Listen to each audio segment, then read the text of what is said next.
Hello and share, good people of YouTube, and today I would like to share with you stories and understandings about how witchcraft is being grown and developed in Israel. And now that winter comes and I'm more adjusted to my work, I'm now a librarian. I have like more time and patience to do such videos and give you unique content. I don't like to do videos about things that people said before, and I don't like to state the obvious and talk about subject that many people wrote books before. I don't like to make something old new in that regard, but I would like to point into things that are somewhat invisible or are not acknowledged by society. So without further ado, let me tell you a couple of the stories that happen in the magic community. This is about magic. This is not about paganism per se.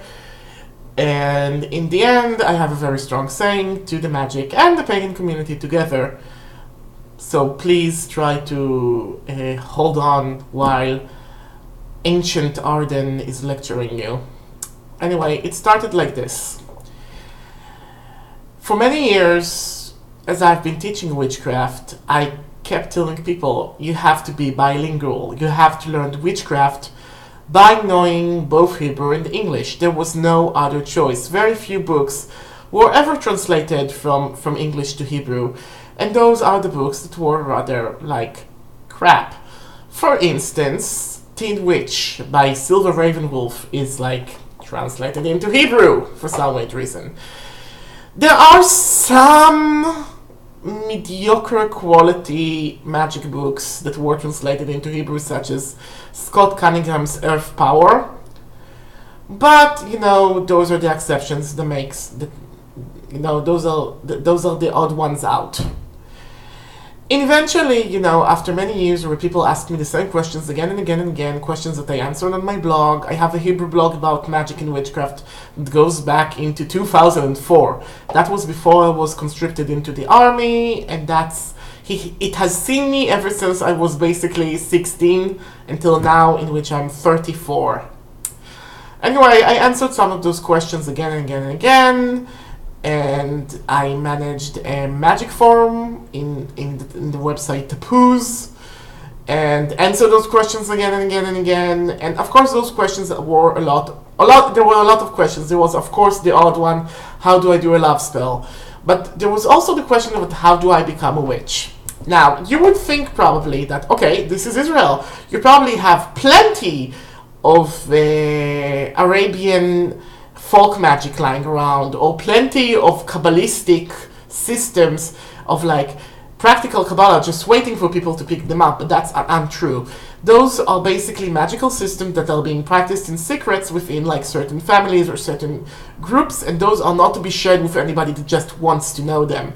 You have to find a group, you have to get initiated into this group, and sometimes that might take decades to be acquainted with the tiniest of magical secrets, and it's not something that is publicized. And there is a lot of ego clashing, a lot of politicization in those regards, and of course those groups are dwindling and mostly are dying. There is more practical Kabbalah in the US than there is in Israel. Surprise, surprise! Even among Hebrew-speaking crowds. So very few folk magical practitioners in Israel are willing to share their knowledge, or even have by themselves a complete magical system.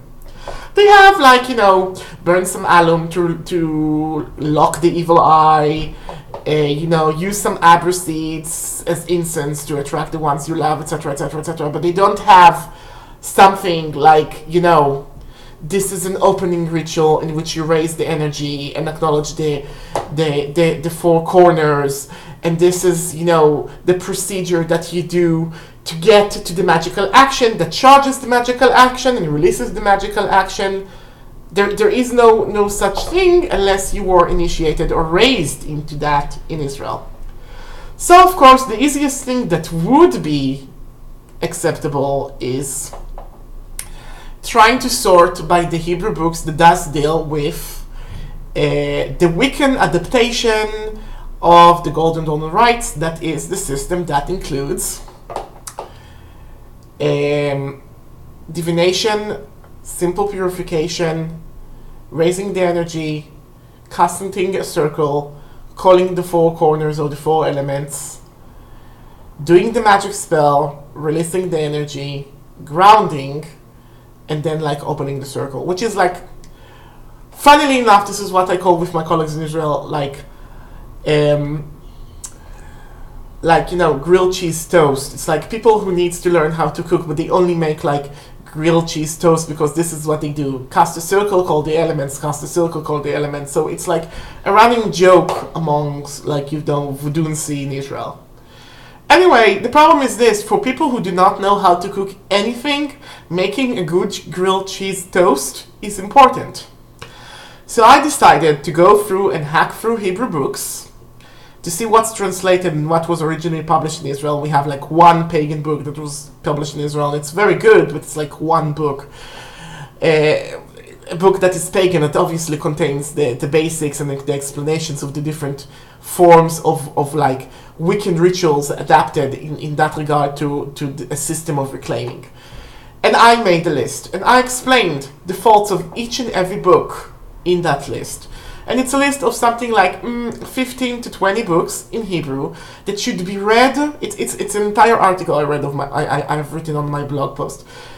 It's like you have to start with a couple of books of meditation that actually acknowledges magical systems and gives you like an overview of magical systems, Tibetan Buddhism, Taoism, even ritual Kabbalah, the 10 spheres of the Tree of Life, and of course neo-pagan religion, 4 elements and things like that were translated, and that's very good. And then a book about the history of witchcraft. They did translate the book by Jeffrey Russell, which has many problems, but at least it gives you like this vocabulary.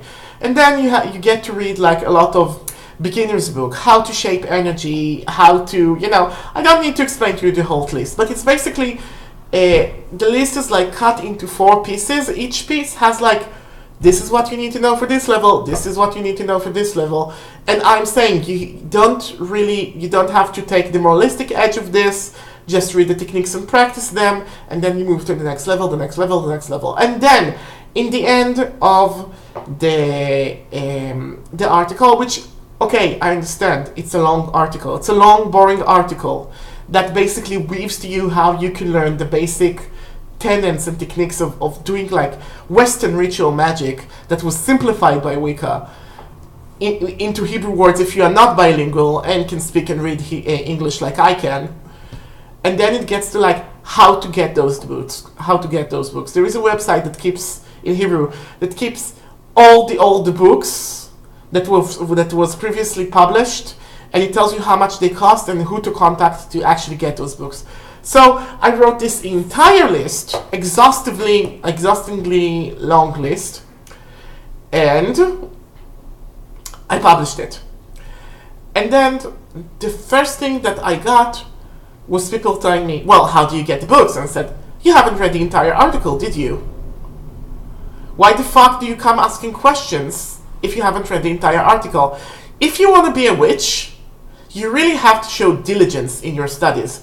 This is like a free pages article online. Read it, then ask questions. And like 5 people asked me that. 5 people, not 1, not 2, 5 people. And then people told me, well, I got the book and I read it, but I didn't understand this and this. And I said, okay, you might not have understand why you need to cast a circle before you light the colored candles, because you haven't read the previous books.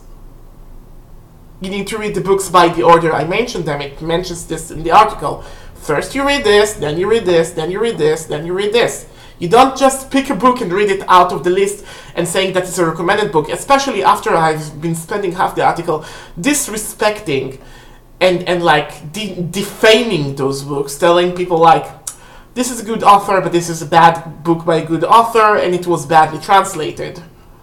Things like that about the book. But it will give you this, this, and this. So if you want to read it, that's fine, but you have to be acknowledge what you need to happen. So, some people took like books from the middle of the list, read them and didn't understand shit, and then they felt that they could bombard me with questions. And that was highly irritating for me. And other people ask me where to get the books, where to get the books, where to get the books. And I'm like, I told you precisely where to get the books.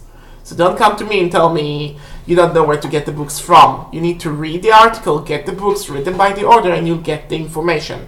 If you don't want to do that, if you don't want to spend years reading those books, and yes, reading and practicing from books of magic alone will take you years. Grab a teacher, grab somebody that you know, that knows the subject well, and make them teach you. That's the only shortage. That's the only way to make this shorter. But even that is not shorter because you still have to read some and practice some. There is really no way around this. There is really no way around this. You do the work, you get the reward. So that's one story that recently happened in the Israeli magical community that, that centralized me. There was another story. Now, again, I'm not going to give you the details that are incriminating from people. But what happened is this. There was this woman that went into a private witchcraft forum on Facebook, and she showed pictures of some Icelandic staves that somebody painted. Okay? And those Icelandic staves were painted with blue ball ink on paper and was nailed into the carpet of that woman's friend or that woman herself. Anyway, I like, okay, I have staff books, I can open and read what those are. And one of those staves was a staff that should be carved on leather and worn on the chest to return to the sender the negative magical energy. But it wasn't written on leather and worn on the chest. It was written on paper and placed beneath the person's carpet. And I'm like, okay, so this is a thing that was made in an incorrect context. And then I'm like, but wait, okay. Icelandic magic survived because of several Icelandic grimoires. The grimoires has a thing that's called staves, which are basically combinations of shapes and runes that has like different magical qualities. But the grimoire doesn't teach you the operating ritual to make those things work. It's just a symbol that the way of making it is being described in the good book, aka hence it's a grimoire. It gives you the grammar of the language of magic, but it doesn't give you like the context. So, for instance, you don't know that before you carve it doesn't tell you that before you carve the Odin staff of illusion, you need to give this amount of offerings to Odin, and you need to be venerating him like 7 years before you carve it. It just tells you to carve it, okay? But there is an opening ritual that probably has been lost somewhere in the 14th century about how to use those stuff in the right cultural context. Now, don't come to me and tell me that I'm talking about magic as like, doing this whole thing about like cultural appropriation. I don't mind appropriation in magic. I'm just saying, if you're taking magic from a different culture, understand how to practice it. If you do not understand how you practice it, you can fuck yourself and other people up really bad. Because you're disrespecting Odin by using his rune of illusion. If you don't understand Odin or illusion, how dare you put this thing in writing if you don't even venerate Odin, if you just go and do what the fuck you want without getting to know how this sort of magic is being practiced. The end result is this. There is an adage in the pagan community that very much, pagan and magical communities, those are now somewhat intertwined, but it's not necessarily intertwined. A lot of magical practitioners are obviously not pagan, but there is this postmodernism feeling that comes from New Age that is like, you do what you feel right, go with your intuition. Yes, all true, but it needs to be structured intuition that has been practiced after you finished reading and educating yourself with the subject material, because your ignorance will not compensate for your lack of knowledge. See, Whatever you have, your body, your possessions, your items, your technology, your money, none of it is yours. It does not belong to you. Those are all here by the grace of the Godhead, gods, goddesses, spirit, whatever. Magic is one such gift. It's not yours. It does not belong to you. It's something that you got either from your ancestors, the gods, whatever situation that you're in. But unlike the gift of money and the gift of material possessions, very easily, because magic exists in the other world, it can be taken away and destroyed. You can lose your magic. It's not yours. You can lose your divination. It is not yours. And a lot of diviners will agree with me. Some people are very easy to read and some people are very difficult to read. And it's not their fault that those people are difficult to read. Those people might have done something to have lost the grace of having the future predicted on them so they can, like, deal with their mistakes and fix them. It's not about the skill of the diviner as it is about the natural gift that was spirited away because of lack of reverence, thankfulness, and maintenance. And knowing how to do such things requires training. It requires years and years of training. It's not something you can pull out of your pocket. This is not something that if you read like a bunch of books you will be able to do. It's not something that even initiation will give you. Initiation is no replacement for training. So, I know several traditional Wiccan people who knows absolutely jack shit about magic, and they're like third degree. And it's not because Wicca is bad and doesn't teach you stuff about magic. It's like their specific pedigree didn't give them what they needed in order for them to be fluent in the magical language and knowing how to do shit. So they come to ask me questions, which I'm happily obliging, and the initiation gave them connection to their tradition, egregor that allows them to channel more power maybe, but in order to channel that power they have to understand which of the filters of energy to use to give them their precise result. So magic is more about precision and training than it is about doing your own thing. And you must remember that. Thank you for listening. Goodbye, Nasher.